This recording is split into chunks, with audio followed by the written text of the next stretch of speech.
Welcome student. आज जो हमारा टॉपिक है वो है फोटोसिंथेसिस। ओके, तो फोटोसिंथेसिस आप सब लोगों को पता है कि ये बहुत ज्यादा इंपॉर्टेंट प्रोसेस होती है in case of plant organism. Plant organism में फोटोसिंथेसिस का एक अलग इंपॉर्टेंस है, क्योंकि आपको पता है कि हम सब जितने भी अदर हेटेरोट्रॉपिक ऑर्गेनिज्म है सबके सब डिपेंड करते हैं फोटोसिंथेटिक ऑर्गेनिज्म, जिसे हम प्लांट ऑर्गेनिज्म बोलते हैं। ओके, तो इन प्लांट ऑर्गेनिज्म में फोटोसिंथेसिस के प्रोसेस में आपको पता है कि फूड प्रिपेयर किया जाता है। Okay, there is the preparation of food. Preparation of food, plants क्या करते हैं, अपना खुद का फूड प्रिपेयर करते हैं, जिसे हमने फोटोसिंथेसिस ये नाम दिया है। ओके, फोटोसिंथेसिस प्रोसेस को हम रेडॉक्स रिएक्शन भी बोलते हैं। It is again called as a reaction, redox reaction. क्यों? क्योंकि यहाँ पे ऑक्सीडेशन और रिडक्शन, ऑक्सीडेशन एंड रिडक्शन ये दोनों के दोनों प्रोसेस होती है। That's why it is again called as a redox reaction. Photosynthesis को हम रेडॉक्स रिएक्शन भी बोलते हैं, क्योंकि यहाँ पे माइनस होता है removal of H positive ion and here it is the addition of H positive ion. Okay, जहां पे रिमूवल की प्रोसेस हुई उसे हम ऑक्सीडेशन बोलेंगे, और जहां पे रिडक्शन की प्रोसेस हुई वहां पे हम रिडक्शन बोलेंगे। ओके, तो दोनों भी प्रोसेस कैरी आउट होती है in case of photosynthesis. That's why it is called as a redox reaction. आप लोगों को पता है कि क्या रिएक्शन है, क्या फिर रिएक्शन कैसे लिखते हैं हम फोटोसिंथेसिस की। 6CO2 plus 12H2O, then there is a formation of C6H12O6 sugar plus 6H2O plus 6O2. Okay, ये हमारी रिएक्शन होगी इन the presence of chlorophyll pigment and light. Light और क्लोरोफिल पिगमेंट के प्रेजेंस में जो रिएक्शन कैरी आउट होती है, जिसे हम क्या बोलते हैं, फोटोसिंथेसिस की रिएक्शन बोलते हैं। यहाँ पे ग्लूकोज फॉर्मेशन होता है। Glucose is a food. Okay, glucose ये प्लांट का फूड है जो प्रिपेयर हो रहा है in case of a photosynthesis. Okay, so ये सारा प्रोसेस होता है फोटोसिंथेसिस में। इसमें आपको इम्पोर्टेंट है कि रेडॉक्स रिएक्शन बोला जाता है। आपको पता होना चाहिए ऑक्सीडेशन क्या है, रिडक्शन क्या है, देन उसकी रिएक्शन। देन यहाँ पे दो टाइप में उसको डिवाइड किया है फोटोसिंथेसिस को। एक है केमो ऑटोट्रॉप और दूसरा है फोटो ऑटोट्रॉप। ओके, तो यहाँ के एग्जांपल बहुत ज्यादा इंपॉर्टेंट होते हैं इन case of chemo autotroph and in case of photo autotroph. Chemo autotroph किसे बोलते हैं? जो लाइट एब्सॉर्ब करने के बाद में जो केमिकल रिएक्शन कैरी आउट होती है, उस केमिकल रिएक्शन में से जो एनर्जी निकलती है, उस एनर्जी का यूज करते हैं फूड प्रिपेयर करने के लिए। That organism are called as a chemo autotroph. इसमें आपको एग्जांपल है Nitrosomonas, Ferrobacillus and Geobacillus. Okay, second जो है वो फोटो ऑटोट्रॉप। फोटो ऑटोट्रॉप आपको सिंपली पता है कि using the solar energy and they preparing their food. वो लाइट एनर्जी को एब्सॉर्ब करते हैं और खुद का फूड प्रिपेयर करते हैं। That is be called as a photo autotroph. Example लिया हमने Chromatium and Chlorobium. Okay, so ये एग्जांपल आपको ध्यान में रखना है कि केमो ऑटोट्रॉप्स कौन से है और फोटो ऑटोट्रॉप्स कौन से। ओके, देन इसके बाद में जो हमें स्टडी करना है वो है क्लोरोप्लास्ट का स्ट्रक्चर। आपको पता है कि प्लांट्स में फोटोसिंथेसिस कौन से ऑर्गन में कैरी आउट होता है? साइट ऑफ फोटोसिंथेसिस जिसे हम बोलेंगे, site of photosynthesis. Okay, site of photosynthesis क्या है? क्लोरोप्लास्ट है। ओके, क्लोरोप्लास्ट का स्ट्रक्चर आपको पता है, it is a double layered structure. Okay, then inside that there is a presence of grana bundles. These grana bundles are arranged like a coins, stock of coins. Okay, then जिस portion से जुड़े जाते हैं उसे बोलते हैं हम stroma lamellae. Then इसे बोलेंगे हम ग्रेना। देन ये हो गया कलरलेस मैट्रिक्स, जिसमें सर्कुलर डीएनए प्रेजेंट है, close DNA, naked DNA present है, और यहाँ पे प्रेजेंट है 70S राइबोसोम। ओके, ये हो गया डीएनए। देन ये होगी स्ट्रोमा लैमेली, ये हो गया स्ट्रोमा, जो कलरलेस मैट्रिक्स यहाँ पे प्रेजेंट होता है। और सिंगल डिस्क को हम बोलेंगे थैलाकॉइड डिस्क। ओके, और इस थैलाकॉइड डिस्क पे प्रेजेंट रहते हैं 230 to 300 क्वांटासोम्स। क्वांटासोम्स, these are the chlorophyll pigments, जहाँ पे क्या होता है, फोटोसिंथेसिस की प्रोसेस कैरी आउट होती है। तो ध्यान में रखना कि ये जो लेयर है ये आउटर लेयर है, this is outer layer, this is one the inner layer, और इन्हें हम कंबाइनली क्या करते हैं, क्या कहते हैं, peristromium. It is called as a combinely peristromium. Outer inner layer को कंबाइनली पेरिस्ट्रोमियम बोलेंगे। उसके बाद में अंदर कलरलेस फ्लूइड रहता है जिसे हम स्ट्रोमा बोलते हैं। वहां पे क्या प्रेजेंट है, मेनी एंजाइम्स प्रेजेंट रहते हैं, राइबोसोम प्रेजेंट रहते हैं, डीएनए प्रेजेंट रहता है। लेकिन डीएनए कैसा है, सर्कुलर है, नेकेड है और सर्कुलर है और नेकेड है, तो इसकी वजह से इसे हम बोलेंगे प्लास्टिडोम।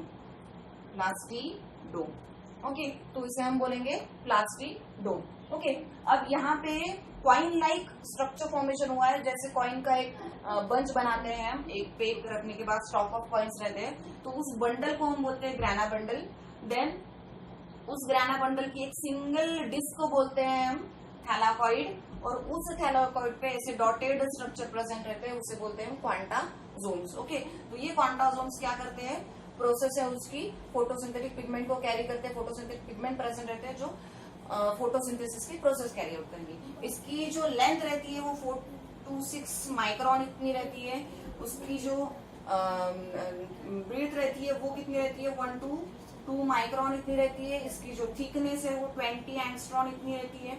ये हो गया क्लोरोप्लास्ट का स्ट्रक्चर। और आप सब लोगों को पता है कि जो भी फोटोसिंथेसिस की प्रोसेस है वो दो रिएक्शन में, दो पार्ट में डिवाइड होती है, light reaction and dark reaction. दो पार्ट में डिवाइड हो रहे हैं, light reaction and dark reaction. आपको पता है कि लाइट रिएक्शन मतलब reaction carry out in the presence of light. Light के प्रेजेंस में जो रिएक्शन कैरी आउट होगी वो होगी लाइट रिएक्शन, और लाइट के अब्सेंस में जो रिएक्शन कैरी आउट होगी वो होगी डार्क रिएक्शन। और आप सब लोगों को आपने डिटेल में स्टडी किया है कि जो लाइट रिएक्शन होती है वो ग्राना में कैरी आउट होती है, जहां पे ATP and NADPH2 as a by product formation होते हैं, और जो डार्क रिएक्शन होती है वो ऑलवेज एंड ऑलवेज स्ट्रोमा में होगी। और उस स्ट्रोमा में जो प्रोडक्ट लाइट रिएक्शन में बने हैं एटीपी एंड NADPH2 उसका ब्रेक होता है और एनर्जी रिलीज होती है। मतलब वहां पे क्या होगा, ADP plus IP and NADPH ऐसा प्रोडक्ट यहाँ पे फॉर्मेशन होगा। ओके, उस प्रोडक्ट से बनता है फिर फाइनली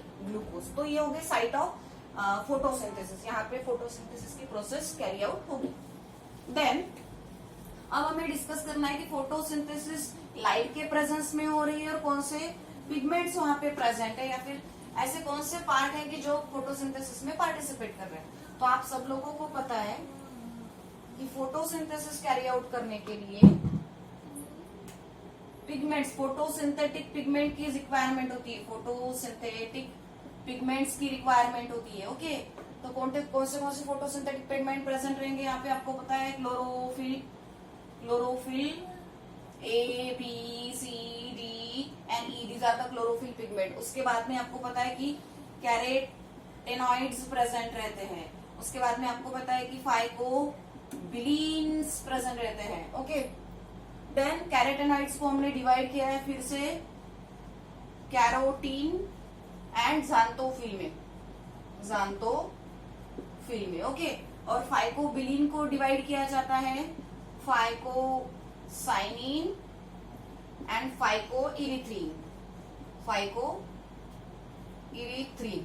ओके, क्लोरोफिल, ये हो गए फोटोसिंथेटिक पिगमेंट। इसमें से भी आपको पता है कि आपको एक डायग्रामेटिक रिप्रेजेंटेशन दिया है कि there is a presence of accessory pigment. वहां पे एक्सेसरी पिगमेंट है। ओके, ये जो एक्सेसरी पिगमेंट है सबके सब एक जगह पे, एक सेंटर पे आके रुक रहे हैं, और ये है क्लोरोफिल A, जिसे हम इसेंशियल पिगमेंट बोलते हैं। इसेंशियल पिगमेंट बोल रहे हैं, और ये है accessory pigment. Okay, accessory pigment. अब क्या होगा, जितने भी बाकी A को छोड़ के बाकी B, C, D, E या फिर कैरोटेनॉइड हो, ज़ांथोफिल हो, फाइकोसाइनिन हो या फिर फाइकोइरिथ्रीन हो, ये सब के सब क्या है, एक्सेसरी पिगमेंट है। ये डायरेक्टली फोटोसिंथेसिस में पार्टिसिपेट नहीं करते। ये क्या करते हैं, they absorb light and then passes to a chlorophyll A। ये खुद एब्जॉर्ब करते हैं लाइट को, लेकिन फोटोसिंथेसिस रिएक्शन में पार्टिसिपेट नहीं करते। वो एब्जॉर्ब हुई लाइट वो क्लोरोफिल A को प्रोवाइड करते हैं, and then chlorophyll A participate in the process of photosynthesis. इसीलिए बाकी सब पिगमेंट को एक्सेसरी पिगमेंट बोला जाता है और क्लोरोफिल A को इसेंशियल पिगमेंट बोला जाता है। ओके, देन इसके कलर आपको पता होने चाहिए, ये रेड कलर का पिगमेंट रहता है, और कैरोटेनॉइड्स एंड ज़ांथोफिलिटीज आपको पता है कि ऑरेंज, रेड और ऑरेंज जोन में, ये रेड और ऑरेंज लाइट ये एब्जॉर्ब करते हैं। ओके, क्लोरोफिल पिगमेंट आपको पता है कि blue green and yellow green light वो एब्जॉर्ब करेगा, blue green and yellow green. Blue green absorb करेगा chlorophyll A, and chlorophyll B absorb करेगा येलो ग्रीन लाइट। ओके, तो ये हो गए क्लोरोफिल पिगमेंट। आपको पता है फिर से कि क्लोरोफिल पिगमेंट जो है उसको दो पार्ट में डिवाइड किया जाता है। आपको एक एक्स्ट्रा पॉइंट दिया था आपकी बुक में कि हेड और टेल में डिवाइड किया जाता है उसको। ओके, तो हेड पोर्शन में क्या बनती है, there is a formation of pyrrole ring formation होती है, there is a formation of pyrrole ring formation होता है वहां पे, और यहाँ पे फाइटोप्थॉल रिंग फॉर्मेशन होता है। फाइटोप्थॉल हेड और टेल में डिवाइड होता है, पिरोल रिंग फॉर्मेशन होता है, नीचे एक टेल लाइक स्ट्रक्चर हाइड्रोकार्बन्स की चेन फॉर्मेशन होती है, जिसे वहां पे फाइटोप्थॉल करके भी बोला जाता है। ओके, देन उसके बाद में आपको स्टडी करना है nature of light.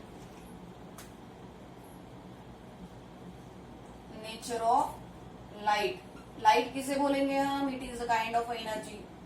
Light is a energy, जिसे हम क्या बोल रहे हैं, it is present in a tiny particle form, that is be called as a photon. उसे हम फोटोन भी बोल रहे हैं। हमें जो लाइट चाहिए that light is called as a visible light. जो लाइट फोटोसिंथेसिस में पार्टिसिपेट करती है उसे हम बोलते हैं विजिबल लाइट, और जो एब्जॉर्ब करता है स्पेक्ट्रम फ्रॉम 390 टू 760 नैनोमीटर इतनी वेवलेंथ, इसके बीच में जो वेवलेंथ है ये सब एब्जॉर्ब करेगी। ये इसके बीच में जो लाइट की वेवलेंथ है उसे हम बोलेंगे visible light. Then visible light कहाँ प्रेजेंट रहती है, एक है यूवी लाइट और एक है infrared light. Okay, UV light and infrared light, इसके बीच में जो प्रेजेंट रहती है वो है visible light. That light is called as a visible light, और photosynthesis only carry out with the help of visible light. जो वेवलेंथ 390 टू 760 नैनोमीटर वेवलेंथ के बीच में ये वेवलेंथ रहती है यहाँ की, और यहाँ से ही इतनी, यहाँ में जितनी ये जो लाइट प्रेजेंट है यही से फोटोसिंथेसिस की प्रोसेस कैरी आउट कर सकती है। यूवी लाइट या फिर इंफ्रारेड लाइट ये काम नहीं करती है। ओके, दैट इज द, इसे हम बोलेंगे nature of light. Then nature of light के बाद में आपको दो स्पेक्ट्रम दिए हैं, एक है एब्सॉर्प्शन स्पेक्ट्रम और एक है एक्शन स्पेक्ट्रम। एब्सॉर्प्शन स्पेक्ट्रम और दूसरा है action spectrum. Okay, absorption spectrum किसे बोलते हैं हम, एब्सॉर्प्शन मतलब जो क्लोरोफिल ए या क्लोरोफिल बी या फिर जो भी फोटोसिंथेटिक पिगमेंट है वो क्या कर रहे हैं, लाइट को एब्सॉर्ब कर रहे हैं, और because of the light absorption there is increase the rate of photosynthesis. Okay, तो जो भी पिगमेंट्स प्रेजेंट है वो कुछ ना कुछ एक्टिविटी कर रहे हैं। तो जो एक्टिविटी, जो पिगमेंट्स एब्सॉर्प्शन की प्रोसेस कर रहे हैं, जैसे क्लोरोफिल ए अगर है तो वो लाइट कौन सा एब्सॉर्ब कर रहा है, that is blue green. Okay, अगर क्लोरोफिल बी है तो वो लाइट एब्सॉर्ब करेगा येलो ग्रीन।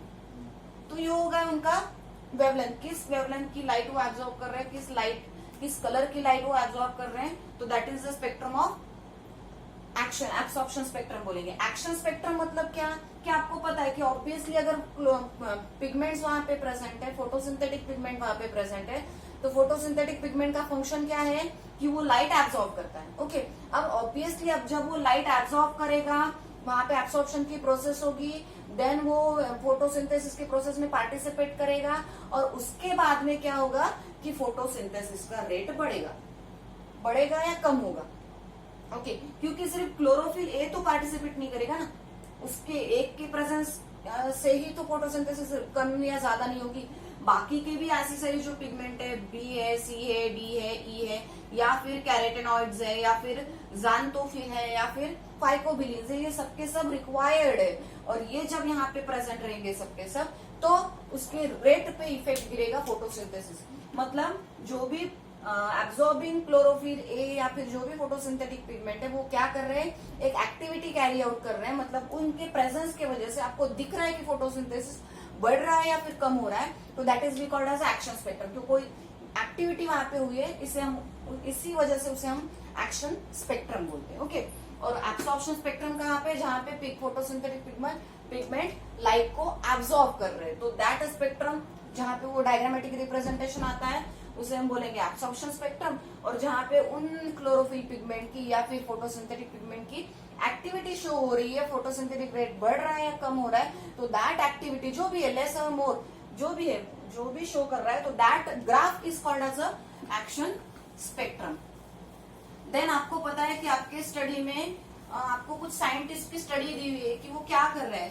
साइंटिस्ट जैसे वैन नील, ये साइंटिस्ट आपको प्रोवाइड किए हैं, वैन नील। ओके, क्या किया वैन नील साइंटिस्ट ने कि they using a, van Niel scientist ने क्या किया, they using a sulphur bacteria, sulphur bacteria for the reaction, they using a sulphur bacteria for the reaction. Okay, अब ये सल्फर बैक्टीरिया जो है क्या करेंगे, हमारी जो रिएक्शन है फोटोसिंथेसिस की वो क्या है, 6CO2 plus 12H2O, H2O, there is a formation of C6H12O6 plus 6H2O plus 6O2, ये हमारी हुई रिएक्शन। ओके, अब इस रिएक्शन को कैरी आउट होने के लिए वैन नील साइंटिस्ट ने क्या किया है, सल्फर बैक्टीरिया को यूज किया है। और सल्फर बैक्टीरिया मतलब क्या कि ऑक्सीजन के जगह पे उसने सल्फर यूज किया है, ऑक्सीजन के जगह पे उसने क्या किया, सल्फर बैक्टीरिया यूज किया है। तो यहाँ पे H2O के जगह पे आएगा H2S, क्या आएगा H2S। As a by product ये सेम सिचुएशन होगी, यहाँ पे सिर्फ 12S ऐसा फॉर्मेशन होगा। ओके, क्योंकि 12 सल्फर के मॉलिक्यूल है, बाकी रिएक्शन सेम रहेगी। उसके बाद में रूबेन, ये साइंटिस्ट ने क्या किया, रूबेन ने हेवी आइसोटोप यूज किया है, heavy isotope of oxygen, oxygen का हेवी आइसोटोप यूज किया। कौन सा था वो, 18O2।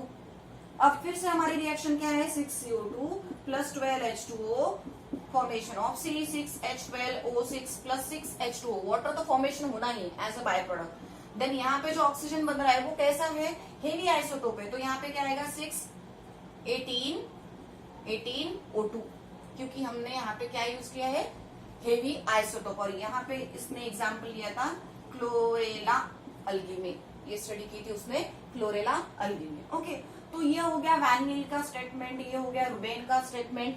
देन उसके बाद में जो साइंटिस्ट आया था वो था हिल। हिल ने क्या बोला है,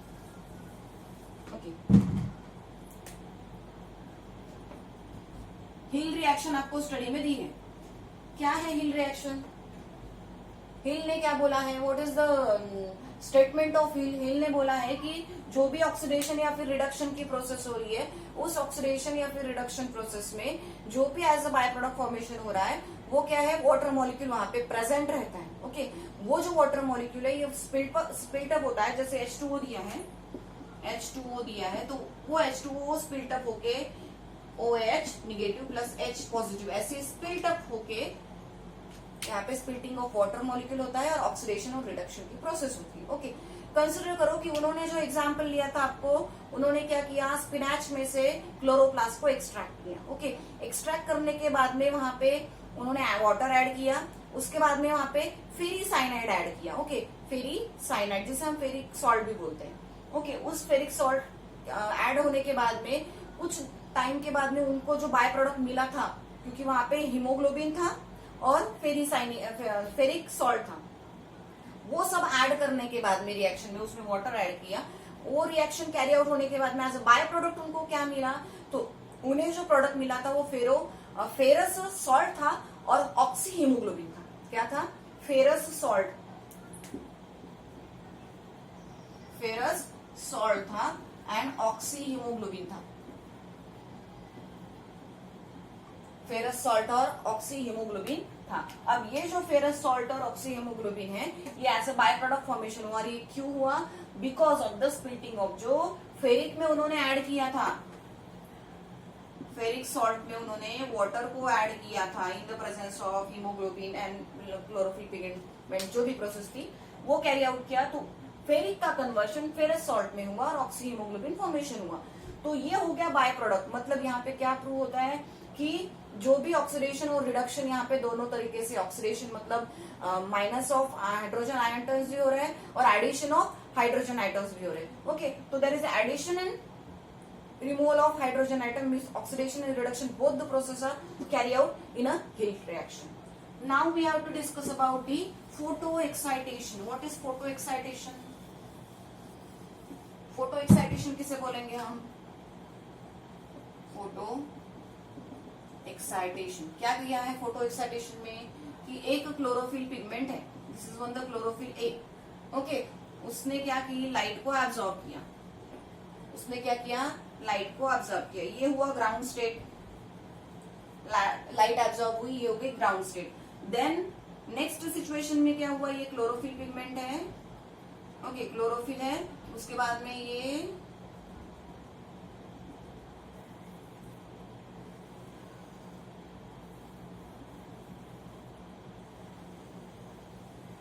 इलेक्ट्रॉन है, इलेक्ट्रॉन क्या हो गया, रिलीज हो गया, दैट इज एक्साइटेड स्टेज की बात, state, okay excited state. Next situation में उसने क्या किया, ये क्लोरोफिल मॉलिक्यूल है, क्लोरोफिल ए, और यहाँ पे सिर्फ आपको ऐसे दिखे, ओके मतलब इलेक्ट्रॉन यहाँ से एक्सपेल हो गया, that is ionised state.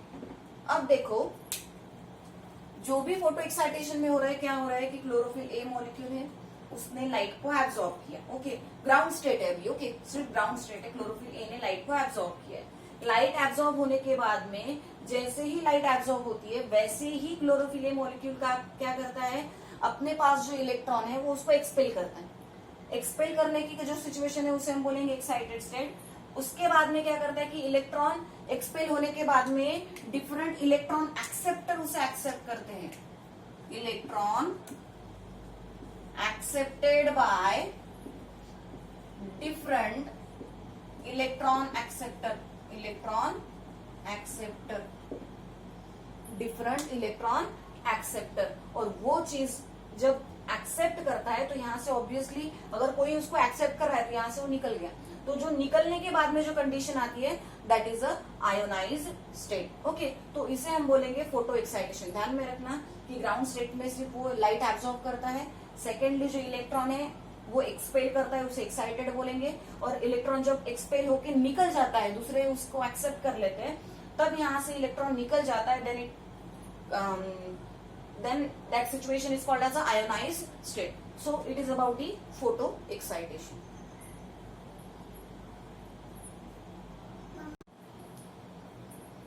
Now we have to discuss about the photophosphorylation. इसके बाद में हमें जो डिस्कस करना है वो है photophosphorylation. What is photophosphorylation? Photophosphorylation किसे बोलते हैं हम कि photophosphorylation में there is a synthesis of ATP. Synthesis of ATP molecule. ATP molecule को क्या करना है, सिंथेसाइज करना है, बनाना है। अब ATP मॉलिक्यूल अगर बनाना है तो किससे बनेगा, there is addition of ADP plus IP and then formation of APP in the presence of light and chlorophyll pigment. Okay, तो यहाँ पे भी क्या हो रहा है कि फोटोफॉस्फोराइलेशन किसे बोल रहे हैं कि in the presence of light and chlorophyll pigment there is a formation of ATP molecule from ADP plus IP and that process is called as a photophosphorylation। उस प्रोसेस को हम बोलेंगे photophosphorylation। अब photophosphorylation की प्रोसेस जब हो रही है तो आपको पता है कि इसको दो पार्ट में डिवाइड किया है photophosphorylation। फिर हम इसको डिवाइड करते हैं लाइट एंड डार्क रिएक्शन में। आपको बोला है इससे पहले मैंने लाइट और डार्क रिएक्शन में। अब ये जो लाइट रिएक्शन है, सबसे पहले हमको पता होना चाहिए कि PS1 रिएक्शन सेंटर क्या है और PS2 रिएक्शन सेंटर क्या है। PS1 किसे डिनोट करते हैं हम, P700, ओके, और PS2 P680, P680। ये P700 और P680 क्या है कि जो रिएक्शन सेंटर क्लोरोफिल मॉलिक्यूल है ये up to the below the 700 light absorb करेगा, और ये जो रिएक्शन सेंटर 2 है वो क्या करेगा, अप टू द 680 लाइट की जो वेवलेंथ है वो एब्जॉर्ब करेगा। अब ये जो लाइट है, ये जो रिएक्शन सेंटर है, यहाँ पे लाइट हार्वेस्टिंग मॉलिक्यूल भी है LHC,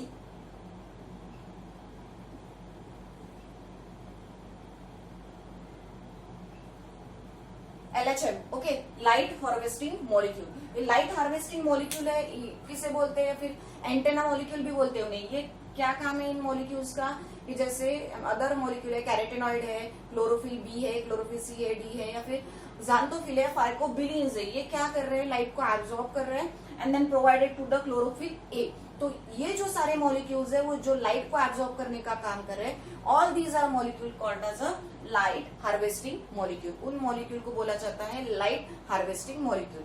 रिएक्शन सेंटर 1 और 2 को हम कैसे डिवाइड कर रहे हैं कि रिएक्शन सेंटर P700 का मतलब कि वो 700 के नीचे जो लाइट है, बिलो द 700 वो लाइट एब्जॉर्ब करेंगे, और PS सेकंड किसे बोल रहे हैं, जो 680 के जो बिलो लाइट है वो एब्जॉर्ब की जाएगी, तो उसे हम रिएक्शन सेंटर 2 बोल रहे हैं। ओके, अब इस रिएक्शन को 2 पार्ट में डिवाइड किया है, light reaction and dark reaction.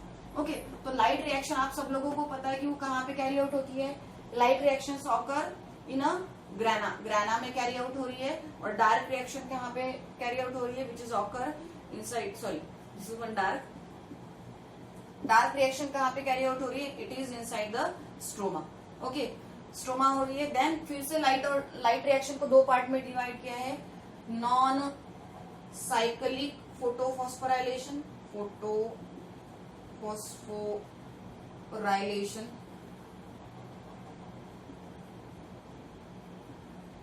Okay, and cyclic photophosphorylation, इसको 2 पार्ट में डिवाइड किया है। जो डार्क रिएक्शन है, डार्क रिएक्शन को आपको यहाँ पे C3 पाथवे स्टडी करना है, C4 पाथवे स्टडी करना है, और इसमें अदर जो दिए क्रिस्टलीन एसिड मेटाबॉलिज्म है या फिर फोटो रेस्पिरेशन है, these are the parts of optional part of these 2 cycles. ये साइकिल की ऑप्शन पार्ट है, जैसे फोटो रेस्पिरेशन हुआ, फिर क्रिस्टलीन एसिड मेटाबॉलिज्म हुई। तो हमें जो मेनली डिस्कस करना है सबसे पहले आज, वो है लाइट रिएक्शन, जो कैरी आउट हो रही है कहाँ पे, इन दी ग्राना कैरी आउट हो रही है, और इसमें जो बाय प्रोडक्ट बनेंगे वो क्या होगा, ATP plus NADPH2 twice NADPH2, ये बाय प्रोडक्ट हमको मिलेंगे लाइट रिएक्शन में। Now we have to discuss about the cyclic. पहले हम साइक्लिक फोटोफॉस्फोराइलेशन के बारे में डिस्कस कर ले।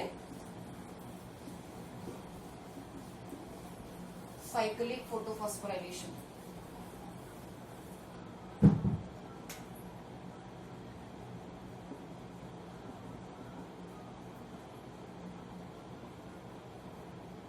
किसे बोलेंगे हम साइक्लिक फोटोफॉस्फोराइलेशन, कंसीडर को रिएक्शन सेंटर 1 है PS1 दैट इज 700, इसने लाइट को एब्जॉर्ब किया है, ये सब चीजें आपको पता है। ओके, देन यहाँ पे फोटो एक्साइटेशन होता है, फोटो एक्साइटेशन होता है मतलब इलेक्ट्रॉन एक्सपेल होता है। यहाँ पे जो फर्स्ट एक्सेप्टर है वो रहता है फेराडॉक्सिन रिड्यूसिंग सब्सटेंस, उसके बाद में जो ट्रांसफर होता है वो कहाँ पे जाता है, FD के पास, फेराडॉक्सिन के पास, उसके बाद में साइटोक्रोम B6 के पास, उसके बाद में साइटोक्रोम F के पास, उसके बाद में प्लास्टोसाइनिन के पास, और फिर से रिएक्शन सेंटर में रिटर्न। ओके, तो FD से लेके यहाँ पे फॉर्मेशन होगा 1 ATP from ADP plus IP, then again ATP formation from ADP plus IP, मतलब 2 ATP यहाँ पे फॉर्मेशन हो रहे हैं। तो इस रिएक्शन को हम बोलते हैं साइक्लिक फोटोफॉस्फोरेशन। साइक्लिक क्यों बोला है कि electron expel from the reaction centre which is return back into a reaction centre, वो रिएक्शन सेंटर में रिटर्न बैक आता है, तो इसी वजह से उसे हम बोलते हैं साइक्लिक वे से वो रिटर्न होके आ जाता है। ओके, तो फेराडॉक्सिन रिड्यूसिंग सब्सटेंस के बाद में इलेक्ट्रॉन जाएगा, ये 4 इलेक्ट्रॉन दिए थे आपके बुक में, 4 इलेक्ट्रॉन, तो ये शिफ्ट होके इलेक्ट्रॉन एक्सेप्टर है। ओके, ये इलेक्ट्रॉन एक्सेप्ट यहाँ से पहले FRS से देके जाके FP फेराडॉक्सिन के पास जाएगा, फेराडॉक्सिन से जाएगा साइटोक्रोम B6 तक, जहाँ पे एक ATP फॉर्मेशन होगा, देन साइटोक्रोम B6 से लेके जाएगा साइटोक्रोम F तक, देन साइटोक्रोम F से जाएगा प्लास्टोसाइनिन तक, and then again reaction centre में बैक जाएगा। तो ये हो गया साइक्लिक फोटोफॉस्फोराइलेशन, ये हो गया साइक्लिक फोटोफॉस्फोराइलेशन। उसके बाद में हमको देखना है non cyclic photophosphorylation. Non cyclic photophosphorylation, okay, किसे बोल रहे हैं हम नॉन साइक्लिक फोटोफॉस्फोराइलेशन, जो रिएक्शन सेंटर से निकल के रिएक्शन सेंटर में रिटर्न नहीं आता।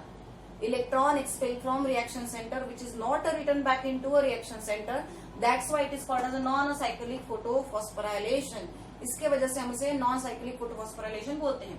ओके, तो यहाँ पे क्या होगा कि 2 रिएक्शन सेंटर पार्टिसिपेट कर रहे हैं। आपको साइक्लिक में 1 ही रिएक्शन सेंटर है, यहाँ पे रिएक्शन सेंटर 2 है।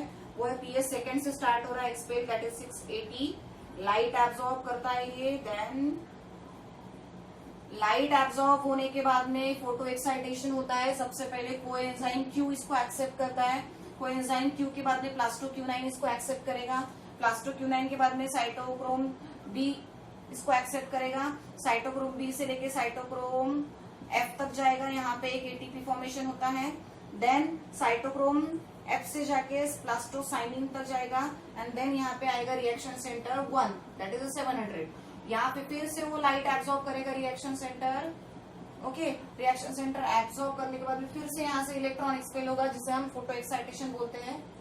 फोटो एक्साइटेशन बोल रहे हैं। कौन एक्सेप्ट करेगा इसको? एफआरएस एक्सेप्ट करेगा।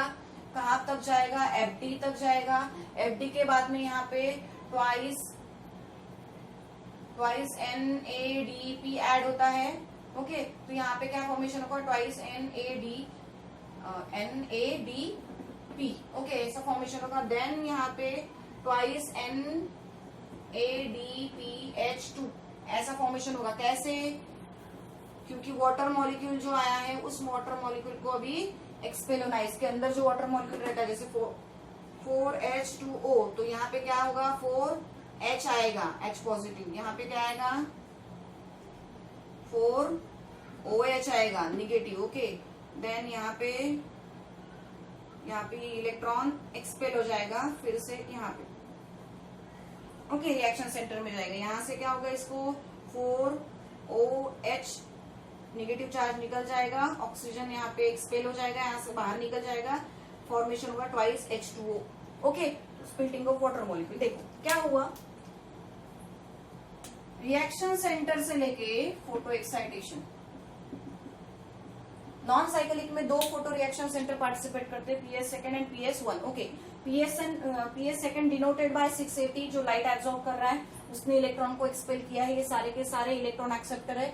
सबसे पहले एक्सेप्ट करेगा कोएंजाइम क्यू, उसके बाद में जाएगा प्लास्टोक्यूनाइन, उसके बाद में जाएगा साइटोक्रोम B6 के बाद में साइटोक्रोम B6 से जाएगा साइटोक्रोम F के पास में, और वहां पे क्या होगा? यहाँ तक आने के टाइम पे वहां पे एक एटीपी फॉर्मेशन होगा, ADP plus IP and then formation of ATP। उसके बाद में साइटोक्रोम F से जाएगा प्लास्टोसाइनिन के पास में, प्लास्टोसाइनिन से जाएगा इलेक्ट्रॉन रिएक्शन सेंटर 1 में जो 700 है, फिर से लाइट एब्जॉर्ब करेगा, फिर से वहां से इलेक्ट्रॉन एक्सपेल होगा और वो एक्सेप्ट करेगा एफआरएस, फेराडॉक्सिन रिड्यूसिंग सब्सटेंस।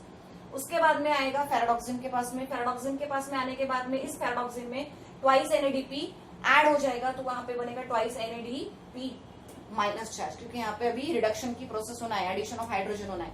अभी एडिशन ऑफ हाइड्रोजन कहाँ से होगा? जो हमको यहाँ पे रिएक्शन सेंटर में ऑलरेडी वाटर प्रेजेंट रहता है, वाटर का यूज करके हम करते हैं। तो यहाँ पे जो वाटर मॉलिक्यूल है H2O, उस 4H2O वाटर मॉलिक्यूल का क्या होगा? एक्सपेल हो जाएगा, तो ये डिवाइड होगा 4OH एंड 4H में। जैसे हमारा रिएक्शन कैसा रहता है? 4H2O 4OH negative plus plus 4H positive. ये हो गया splitting of water, photolysis of water भी बोलते हैं हम इसे। ओके, तो यहाँ पे फोटोलिसिस हो गया, 4H जो है इसके साथ में कंबाइन हो गया, तो यहाँ पे ट्वाइस NADPH2 फॉर्मेशन हो गया। यहाँ के रिमेनिंग जो 4OH है वो 4OH में से इलेक्ट्रॉन यहाँ पे एक्सपेल हो गया, माइनस निगेटिव चार्ज निकल गया, और 4OH मॉलिक्यूल से ट्वाइस O2 निकल गए, क्योंकि ऑक्सीजन एक्सपेल हो रहा है, ऑक्सीजन बाहर निकल रहा है एज अ बाय प्रोडक्ट। अब यहाँ से 2 ऑक्सीजन निकलने के बाद में जो बचा वो क्या है? ट्वाइस H2O, और this reaction is called as a non cyclic photophosphorylation. और आपको इसमें सबसे ज्यादा इंपॉर्टेंट चीज है ये जो रिएक्शन सेंटर है, कौन से रिएक्शन सेंटर पार्टिसिपेट कर रहे हैं, उसके बाद में फोटोलिसिस ऑफ वाटर कौन से इसमें होता है, देन इलेक्ट्रॉन एक्सेप्टर कौन से, as a by product cyclic में क्या फॉर्मेशन हो रहा है और नॉन साइक्लिक में क्या फॉर्मेशन हो रहा है। That is the most important factor, and here it is the light reaction is completed. Thank you.